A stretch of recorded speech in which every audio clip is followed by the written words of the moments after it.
சந்தோஷமா வீட்டுக்கு வந்துகிட்டு இருக்கான். வீட்டுக்கு வந்து பார்க்கும்போது ஹீரோயின் ஹீரோக்காக வெயிட் பண்ணிட்டு இருக்கா. அடடா, இந்த மாதிரி ஒரு பொண்ணு நமக்காக வெயிட் பண்ணி நின்றுட்டு இருக்கிறது கூட ரொம்பவே நல்லாதான் இருக்குல்ல அப்படின்னு சொல்லி யோசிக்கிறான். ஓடி வந்து நம்மளை கட்டி பிடிச்சி அத்தான்னு சொல்லுவாளோ அப்படின்னு சொல்லிட்டு கையெல்லாம் ஷாருக்கான் மாதிரி விரிச்சுக்கிட்டு நின்றுகிட்டு இருக்கான்.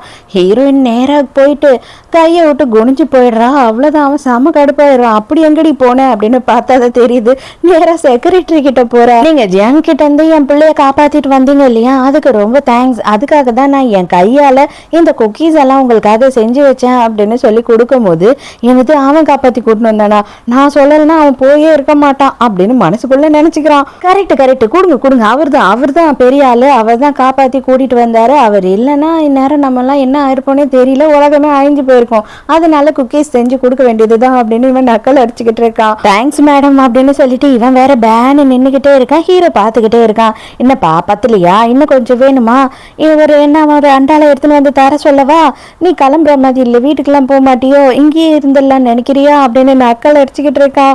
ஹீரோ இன்னும் கிளம்புறா. உடனே ஹீரோ செம கடுப்பாயி அவளை கையை பிடிச்சி நிறுத்தி கிஸ் பண்ண ஆரம்பிச்சிடறான்.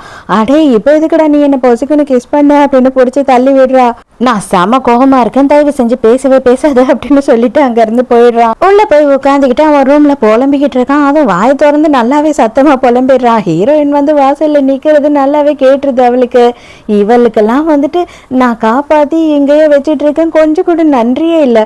அவனுக்கு பிஸ்கெட்டு செஞ்சு கொடுக்குறா, எனக்கு இது வரைக்கும் அவ எதுவுமே செஞ்சு கொடுக்கல அப்படி இப்படின்னு திட்டிக்கிட்டு இருக்கான் ஹீரோயின்.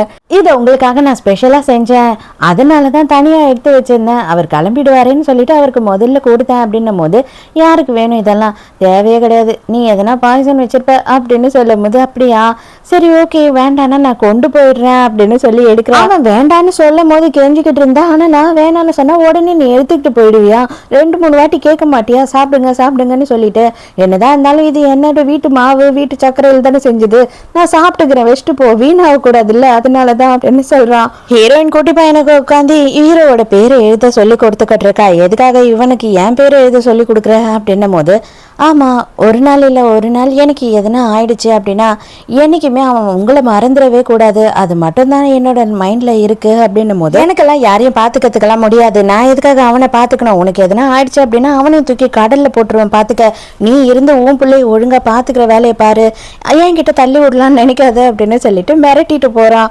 ஹீரோயினுக்கு எதுவும் ஆகக்கூடாதுன்னு நினைச்சுதான் அவன் அதை சொல்றான் அப்படின்ட்டு ஹீரோயினுக்கு நல்லாவே புரியுது. உடனே ஹீரோவை கிஸ் பண்றா.